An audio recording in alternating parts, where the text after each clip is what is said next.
Are these helicopters and stuff in the background? The other time we're like the blower guy. Yeah. And like, what is even happening?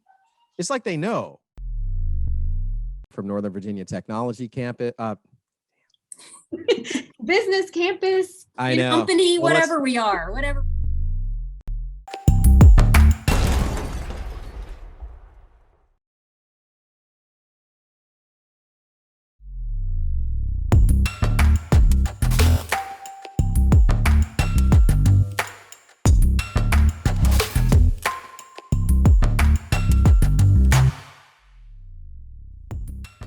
From the Northern Virginia Technology Council, I'm Philip Nathram. Let's talk tech with NVTC. This digital series explores tech trends and new innovations. Come meet next-gen tech leaders and learn how they're driving impact in the world we live in. Let's talk tech with NVTC. Today's episode is with Virginia Tech's innovation campuses, Dr. Dannette Gomez-Beane and Dr. Robin Jones. Before we begin, I'd like to thank our sponsor, American Systems, as well as our media partner, iHeartMedia. You can hear all of our episodes on Wonk FM and the DC Local Leaders podcast. And don't forget to listen in till the end so you don't miss out on our Did You Know section. Thank you both for being here. We really appreciate being able to do this episode with you. We're going to have a lot of fun, and I think everyone tuning in and listening is going to learn a lot from you guys. Well, so I guess the first thing, most people have heard about it and we've talked about it a lot over the last couple of years and it's been in the news, but what is the Virginia Tech Innovation Campus? So I'll go and answer that question for you, Philip. So Virginia Tech is partnering with the Commonwealth of Virginia, and we are creating this bold new vision for graduate education in the areas of computer science and computer engineering. And our new Alexandria building won't be open until 2024, but we're not waiting to have an impact. We are going full steam ahead. So we've had our first class of students come in this past fall. And right now classes are mostly virtual because of the pandemic, but we'll be back in person. We have multiple modalities of way of offering our programs. So right now they're based out of our Falls Church campus. And again, that new building that's behind you and behind me and behind Robin will open its doors in the fall of 2024. So the Innovation Campus is going to be a space where we can have a buzzing community of scholars and innovators, industry partners, corporate, as well as government agencies in the space with really, really forward-thinking students and doing some innovative project-based curriculum and project-based learning projects. So it's a great collaborative space. Yeah, and it sounds like from what you were saying, Virginia Tech has already had campuses in the Northern Virginia area. Is that correct? Or when did you guys start doing that? Yeah, actually, Phil, Virginia Tech has been in the business of graduate education in the Northern Virginia community for over 50 years now. Our primary campuses for our graduate education is we've got a campus in Falls Church. We have a campus and a research facility in Arlington. And obviously we have existing property in Alexandria, but this is where the innovation campus is going. So we're building there. We also are sort of outside the Beltway in Leesburg for the Equine Center and the Occoquan Watershed Monitoring Lab in Manassas. Wow, so you guys are everywhere.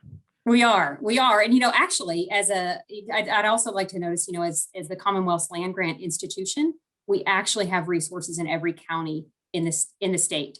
And so we're really sort of contributing to, making sure that we're providing resources to every corner and every part of the state. Yeah. Well, so with the two of you, did you always have a passion for education, or how did you get involved with Virginia Tech and what's going on here with the Innovation Campus? And it sounds like multiple campuses all over the Northern Virginia area. You want to go first, Robin? Yeah, sure. Go ahead.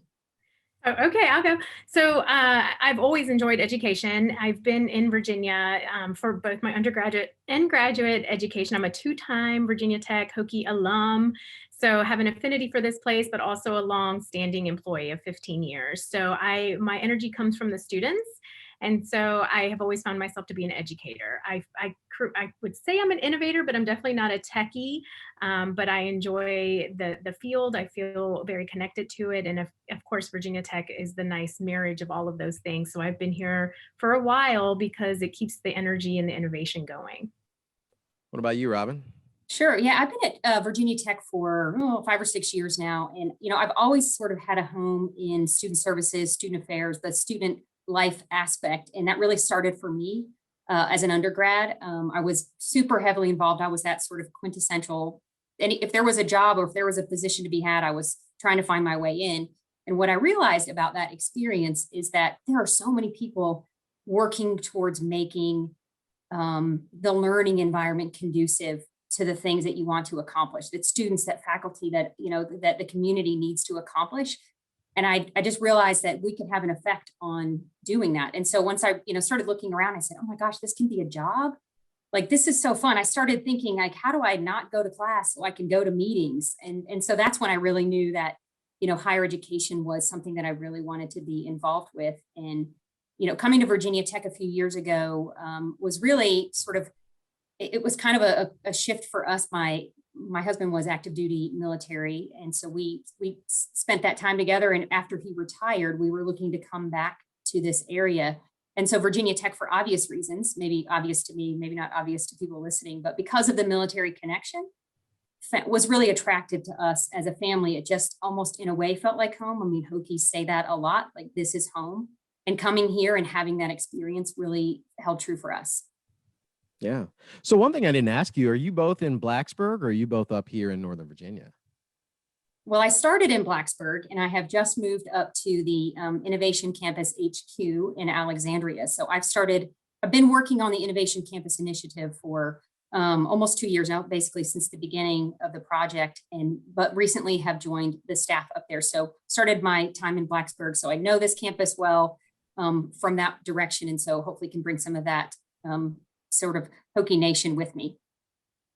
And I'm here in Blacksburg, and the majority of my work is going to start here. We're really looking to have close ties with the graduate school here and some of the undergraduate students so they can begin to imagine what it's like to be in that innovation campus. So I am physically located in Blacksburg for the moment, and at some point maybe transition up into your area. Yeah. You know what's great actually about this, Phil? It doesn't really matter where anyone is. The energy is back and forth, but then also, it is like, it's one of the biggest things Virginia Tech has going right now, right? And so there's so much university effort and so much infrastructure around this initiative that you can be in Blacksburg, you can be in Falls Church, you can be in Alexandria, and we're all sort of moving in the same direction. So it's pretty neat to see that happen. Yeah, there's a lot of collaboration. I can just hear the passion for what you're doing from the two of you. And we've had the benefit of having some other conversations. And one thing that a lot of us, especially in the technology industry or for Northern Virginia Technology Council, for sure, we can look at this area, specifically Northern Virginia, and just see how much it's shifted and changed over the last 20 years or so, from the onset of when, the internet really became popular, I'd say within like the late 90s. Mm-hmm. Early 2000s. And that was right around the time where a lot of our member companies and people, they really started to headquarter here. And it's just become this exploding tech hub, tech area. And now we have Virginia Tech putting their innovation campus, which makes perfect sense to be in Northern Virginia, in addition to the other things you have. But, it's a big school. It's got a lot of majors, a lot of things going on. Has it always been a technology focused company, or would you say within the last couple of years, has that changed? Sorry, not company, but college. Yeah, well, you're around a lot of companies, so I can see how that's where you could go. So, but for higher ed, Virginia Tech's always been forward thinking. When we were founded 150 years ago, our two first majors were based in agricultural mechanical studies, which are very practical and kind of tech focused, right? They're about getting people to work. And so I would say the prominence of us in technology has been there since the inception of our institution. I think that's just grown over the last 150 years, and really not only grown, but it has also gathered momentum in this new age of technology. So Virginia Tech's College of Engineering, as you know, is always in the top 5 in the country, and we don't slow down for anything. So if technology is a part of it, we are at the cutting edge of it. And so we've got over 37,000 students at Virginia Tech. We've got a graduate school, an honors college, we've got a school of medicine, we have a vet school. So technology is just infused in kind of everything we do. We're interdisciplinary. And so when you're looking at that amount of students, that type of vision and that kind of cross disciplinary work, technology is at the base of all of that. So I would say that we've been in the tech business for our entire existence. Yeah, I'd say so too. How many, but so for tech specific, graduates, how many folks graduate from Virginia Tech every year with some sort of technology or computer science based degrees? Yeah, so it varies because we have multiple disciplines. I mean, we have tech focus areas, even in our College of Liberal Arts. So it's hard to say that, these folks are the tech folks. So our commitment right now is in the two areas of computer science and computer engineering. So if you're looking at just those two, we have bachelor's holding students, we've got master's and PhD.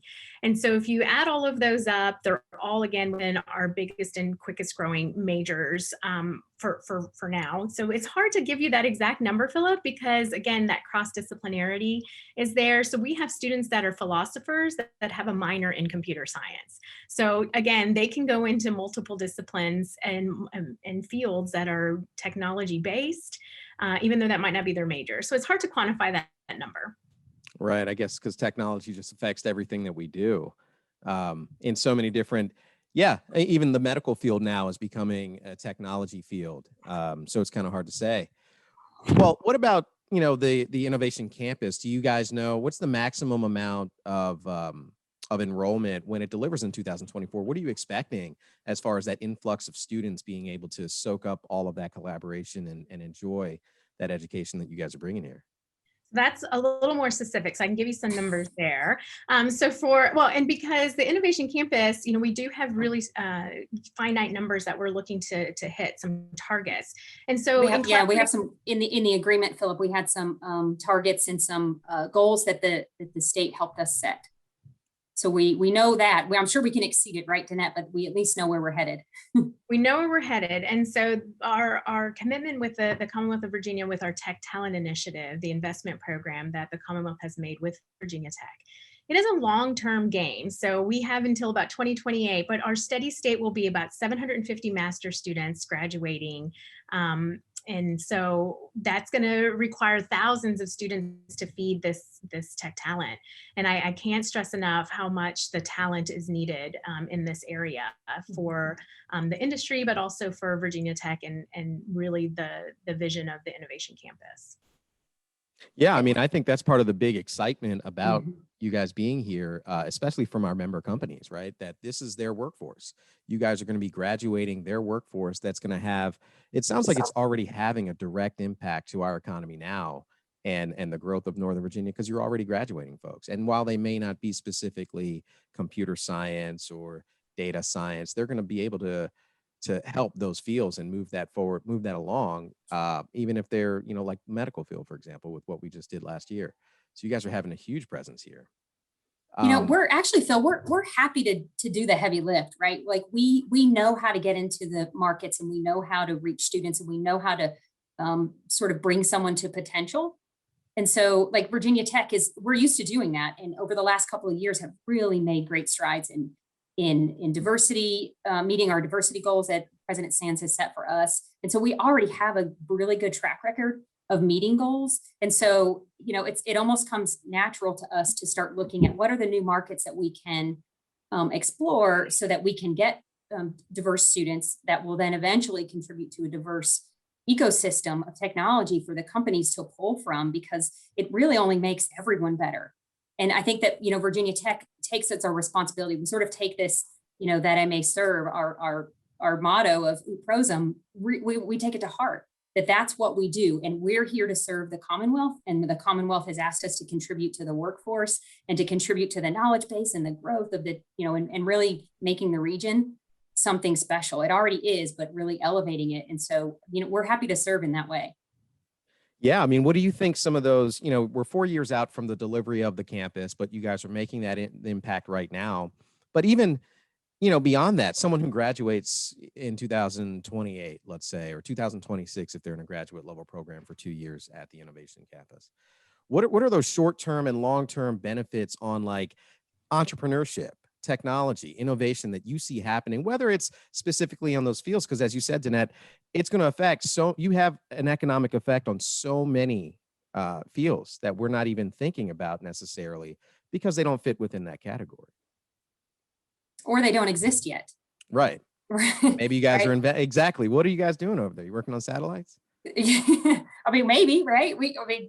I think that what you're getting at here is that, and what Dannette's already spoken to is that, tech is not just a silo industry, and engineering is not just a silo industry, and that it is cross-disciplinary. It is across many industries. It's policy.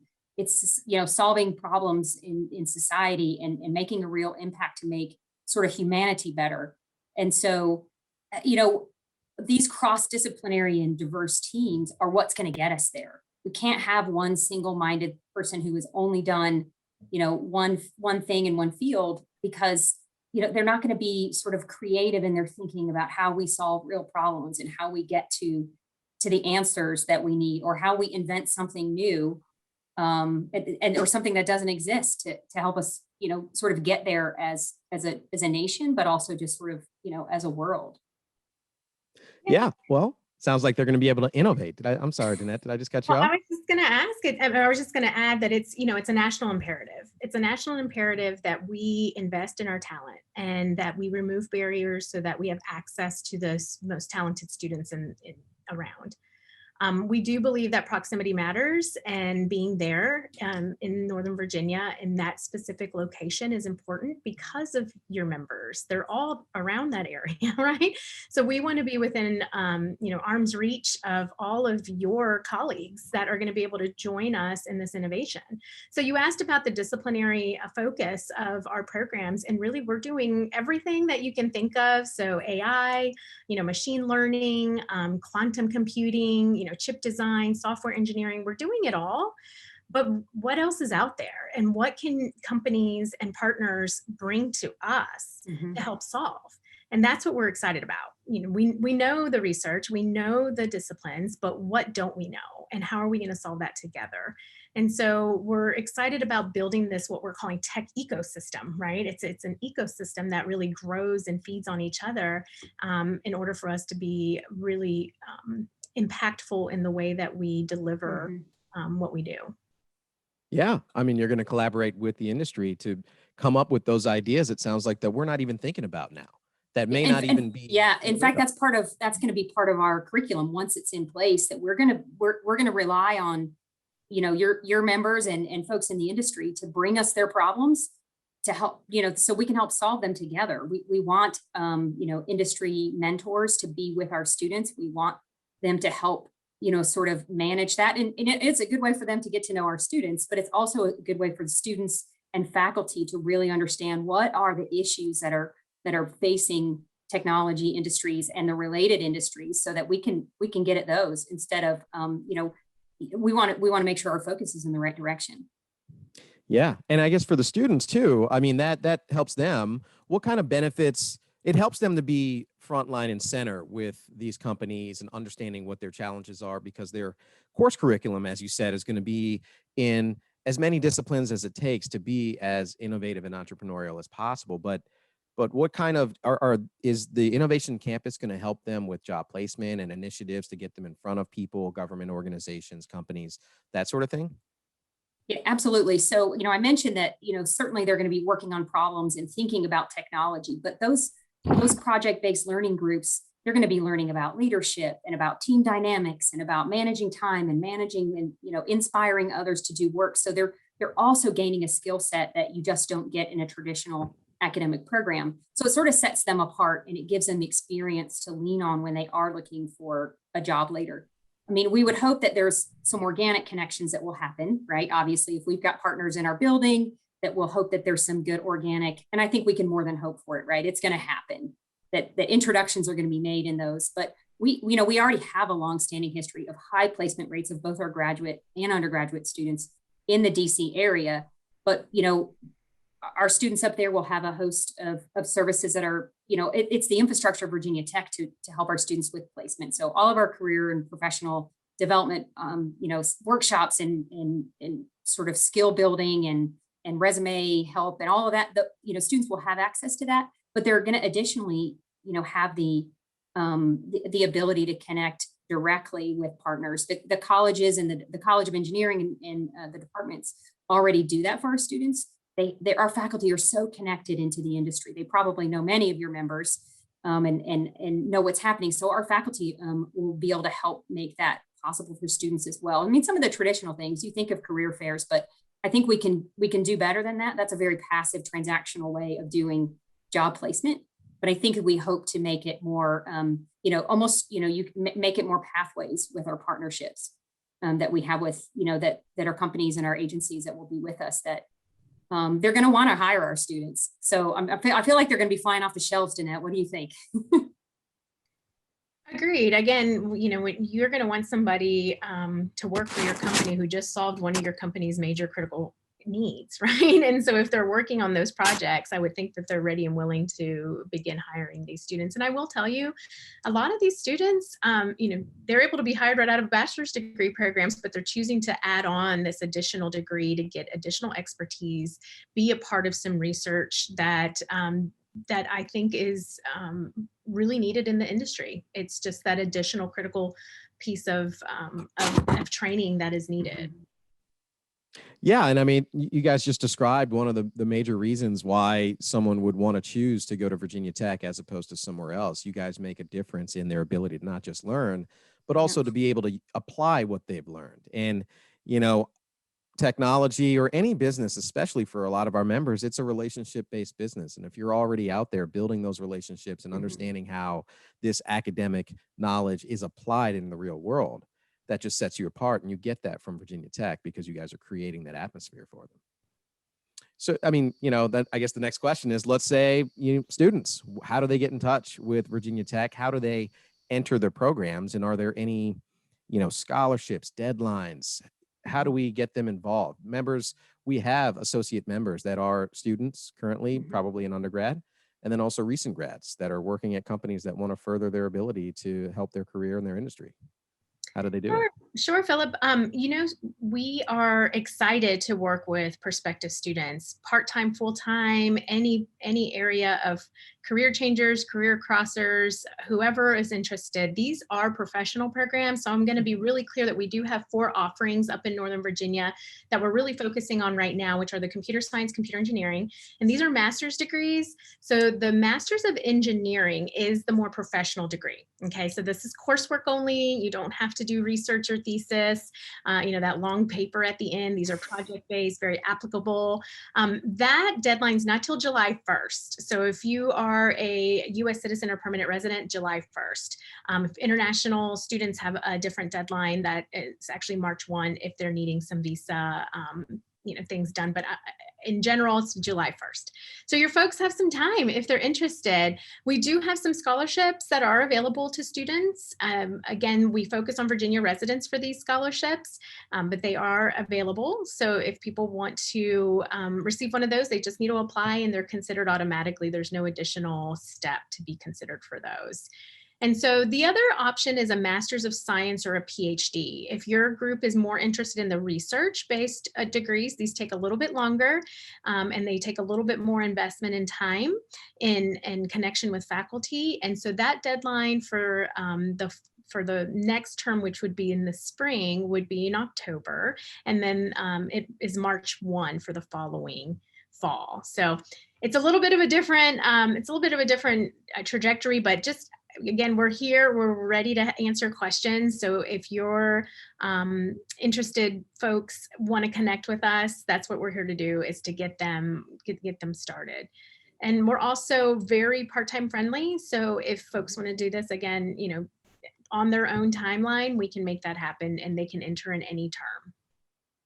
Yeah, well, I'll add though, Philip, that the MEng can be done in as little as 3 semesters if you're able to go full time. And MEng is our term for Masters of Engineering. So we throw that term around, so apologies. But the Masters of Engineering can be done in a short time. But I do think that what Dannette's saying is that our faculty are super flexible and very accommodating to different schedules and people having different timelines, which I think just makes it work for lots of people. Yeah. And for our member companies, do you have partnerships for recruiting with them, or just are they able to reach out to you to have you come in and maybe speak to some of their folks or people that are interested maybe in a group, as opposed to having the PA? Sometimes it helps when the company has someone sponsor them and bring them in to get that information.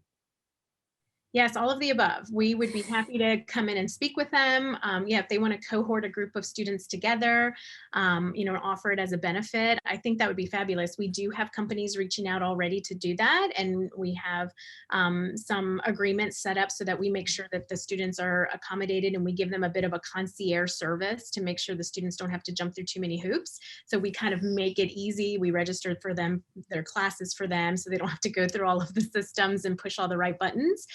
So yes, we do have that available. Please reach out to us and we'd love to make that happen. You have your contact information. We'll make sure that it's put out on everything that has this episode with Northern Virginia Technology Council, especially myself over at Transwestern. And it's been great talking to you. Thanks so much. Thank you for hosting us. Go Hokies. Go Hokies.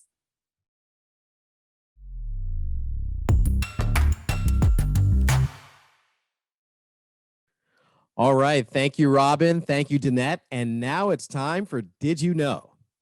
Did you know that we live in a highly educated region? 38% of all Virginians and 62% of all adults living in Fairfax County have their bachelor's degree or higher. 60 of the universities in the DC region are all working to lessen the skills gap by ensuring their students are well prepared for the thousands of open tech jobs. 10 of those university presidents happen to be on the NVTC board of directors. Virginia and Maryland lead the nation in concentration of bachelor's degrees in STEM disciplines. Thanks again, and we look forward to seeing you at next month's Talk Tech. In the meantime, follow us at Nova Tech Council on Twitter and LinkedIn, and remember to sign up for the latest tech news at nvtc.org. We look forward to seeing you at next month's Let's Talk Tech with NVTC.